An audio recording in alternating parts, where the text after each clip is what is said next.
Hello students, welcome है आप सभी का संचार एकेडमी के इस नए वीडियो सीरीज में।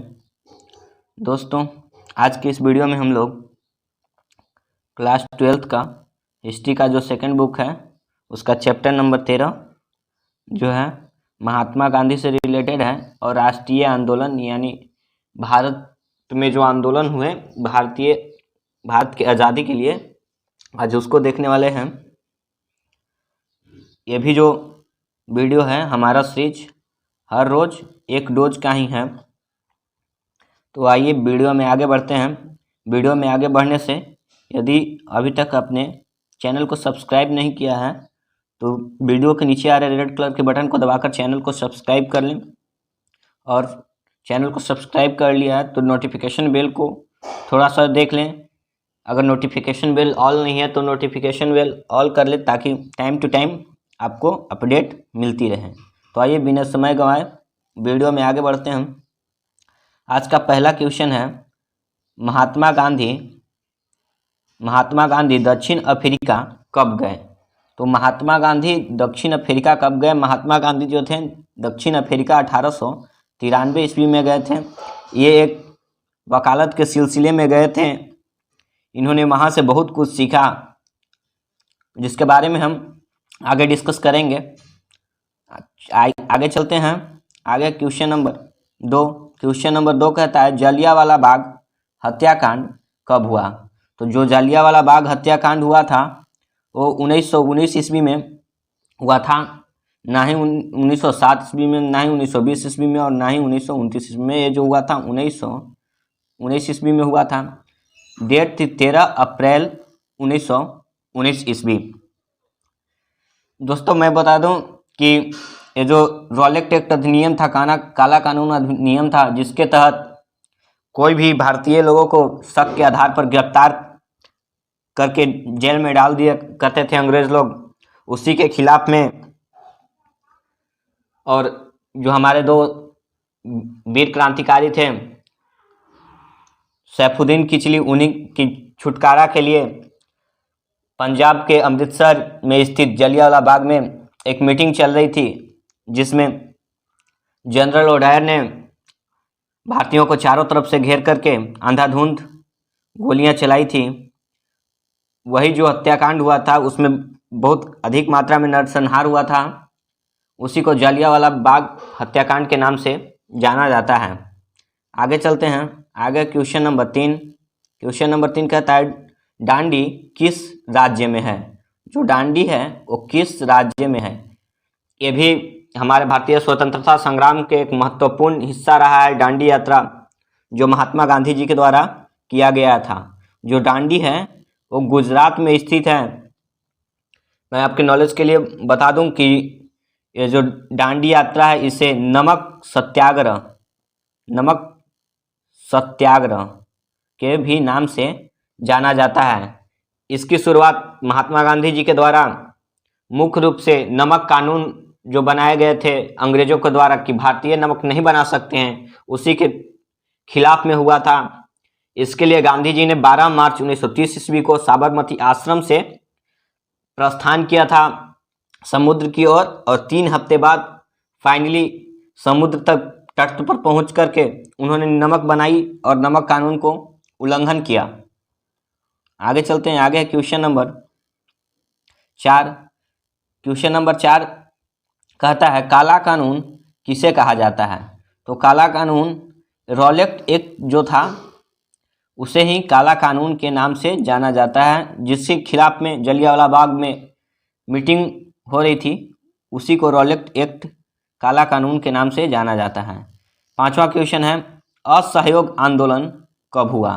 तो ये भी जो आंदोलन था 1920 ईस्वी में महात्मा गांधी के द्वारा प्रारंभ किया गया था। आगे चलते हैं। आगे क्वेश्चन नंबर 6 है, बिहार में चंपारण सत्याग्रह कब हुआ? तो जो बिहार में चंपारण सत्याग्रह हुआ था वो 1917 ईस्वी में हुआ था। ये जो चैप्टर है ये पूर्ण रूप से हमारे भारतीय स्वतंत्रता संग्राम को समर्पित है। इसमें हम केवल अपनी भारत से रिलेटेड, भारत की आज़ादी के लिए जो रेवोल्यूशन हुए, जो क्रांति हुए, उसके बारे में देखने वाले हैं। जैसे कि आप देख ही रहे होंगे कि इसमें सभी जो क्वेश्चन इंक्लूडेड हैं वो सब भारतीय स्वतंत्रता संग्राम से कहीं न कहीं हैं। तो इसका सही जवाब हो जाएगा 1917 ईस्वी में बिहार में चंपारण सत्याग्रह कब हुआ? 1917 ईस्वी में। चंपारण सत्याग्रह के बारे में मैं थोड़ा सा बता दूं। बिहार में पहले तिनकठिया प्रथा चलती थी, जिसमें अगर आपके पास 1 बीघा जमीन है तो उसमें 3 कट्ठे पर आपकी नील की खेती करनी होगी, जो अंग्रेज करवाते थे। ये नील की खेती जो थी ये किसानों के लिए फायदेमंद नहीं थी, लेकिन अंग्रेजों के लिए नील की खेती फायदेमंद थी। इसी को तोड़ने के लिए, इसी को समाप्त करने के लिए बिहार में गांधी जी को आना पड़ा। ये बुलाने इनको यहाँ इन्वाइट करने वाले थे राजकुमार शुक्ल, जो लखनऊ अधिवेशन में 1916 ईस्वी के लखनऊ अधिवेशन में उनको यहाँ आने का निमंत्रण दिया था और गांधी जी ने स्वीकार किया और भारत में अपनी पहली स्वतंत्रता की लड़ाई 1917 ईस्वी में ही चंपारण से प्रारंभ किया। इसके कारण हमारा बिहार और भी महत्वपूर्ण हो जाता है भारतीय स्वतंत्रता संग्राम में। आगे चल देखते हैं, आगे क्वेश्चन नंबर 7, मुस्लिम लीग की स्थापना कब हुआ? तो जो मुस्लिम लीग था इसकी स्थापना 1906 ईस्वी में सलीमुल्लाह खां के द्वारा किया गया था। ढाका में इसकी स्थापना हुआ था, जो बांग्लादेश की राजधानी है ढाका, उसकी वहीं पे इसकी स्थापना हुआ था। आगे चलते हैं, आगे है क्वेश्चन नंबर 8। क्वेश्चन नंबर 8 कहता है पूना समझौता। पूना समझौता कब हुआ? तो जो पूना समझौता था वो 1932 ईस्वी में हुआ था। आगे चलते हैं, आगे है क्वेश्चन नंबर 9। क्वेश्चन नंबर 9 कहता है महात्मा गांधी को सबसे पहले महात्मा किसने कहा? तो जो महात्मा गांधी को सबसे पहले महात्मा कहने वाले थे वे थे रविंद्रनाथ टैगोर। कौन थे? रविंद्रनाथ टैगोर। ना ही बाल गंगाधर तिलक, ना ही जवाहरलाल नेहरू थे, वे थे रविंद्रनाथ टैगोर। आगे चलते हैं, आगे क्वेश्चन नंबर 10। क्वेश्चन नंबर 10 कहता है माई एक्सपेरिमेंट विथ ट्रूथ किसकी रचना है? जो माई एक्सपेरिमेंट विथ ट्रूथ है यह है ना ही लियो टॉलस्टॉय, नहीं टैगोर जी के, नहीं दिनकर जी की, ये जो है वे महात्मा गांधी की रचना है। इसमें महात्मा गांधी गुजराती लैंग्वेज में अपने जीवनी के बारे में वर्णन करते हैं। ये महात्मा गांधी जी की एक आत्मकथा है जिसे आप इंग्लिश में ऑटोबायोग्राफी के नाम से जानते हैं। अगर आप 12th क्लास में बिहार बोर्ड के एक किताब पढ़े हो, इंग्लिश की किताब पढ़ेंगे तो उसमें फर्स्ट ही चैप्टर में इस बुक के बारे में वर्णन भी मिलेगा आपको। आगे चलते हैं, आगे क्वेश्चन नंबर 11 चौरा चौरी कांड। चौरी चौरा कांड कब हुआ? तो जो चौरी चौरा कांड हुआ था वो 5 फरवरी 1922 ईस्वी को हुआ था। मैं आपके नॉलेज के लिए बता दूं कि चौरी चौरा एक गोरखपुर का शहर है, जहां पे लगभग 22 अंग्रेजी सिपाहियों को भारतीयों ने जिंदा जला दिया था। यहाँ बहुत ही बड़ा नरसंहार हुआ था, इसीलिए इस जगह का नाम चौरा चौरी था, इसीलिए इसको नाम चौरी चौरा कांड दे दिया गया। आगे चलते हैं, आगे क्वेश्चन नंबर 12 द्वितीय विश्व युद्ध कब शुरू हुआ था? जो द्वितीय विश्व युद्ध था सेकेंड वर्ल्ड वॉर वो कब शुरू हुआ था? तो सेकेंड वर्ल्ड वॉर 1939 ईस्वी में शुरू हुआ था और 1945 ईस्वी तक चला था। फर्स्ट वर्ल्ड वॉर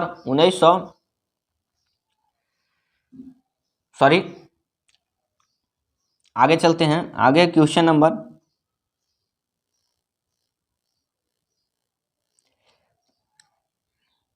के बाद आगे चलते हैं, आगे क्वेश्चन नंबर 13 शहीद ए आजम किसे कहा जाता है? जो शहीद ए आजम है शहीद ए आजम भगत सिंह को कहा जाता है। शहीद ए आजम किन्हें कहा जाता है? शहीद ए आजम ना सुभाष चंद्र बोस, ना ही चंद्रशेखर आजाद, ना ही मोहम्मद अली जिन्ना, वो भगत सिंह को कहा जाता है। आगे चलते हैं, आगे क्वेश्चन नंबर 14 क्वेश्चन नंबर कहता है करो या मरो का नारा किसने दिया? डू एंड डाई का नारा किसने दिया? तो वो थे Mahatma Gandhi. Do and die का नारा दिए थे। आगे चलते हैं, आगे है क्वेश्चन नंबर 15।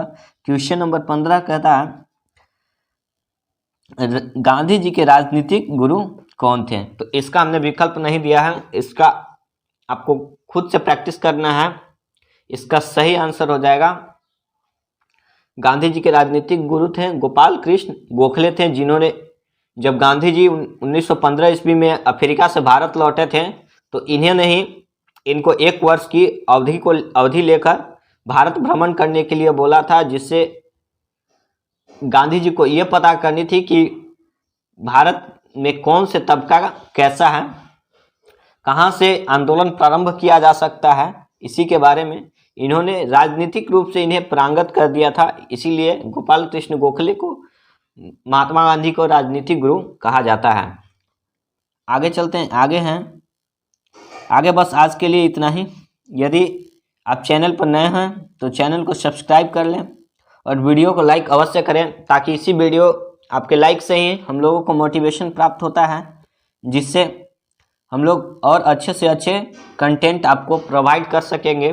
और यदि आपके दोस्त को भी इस वर्ष बोर्ड की एग्ज़ाम देना है तो उसे भी शेयर अवश्य करें, ताकि कुछ उनका भी हेल्प हो सके। तो अब आज के लिए बस इतना है, अब मिलेंगे किसी अगली वीडियो में, तब तक के लिए धन्यवाद।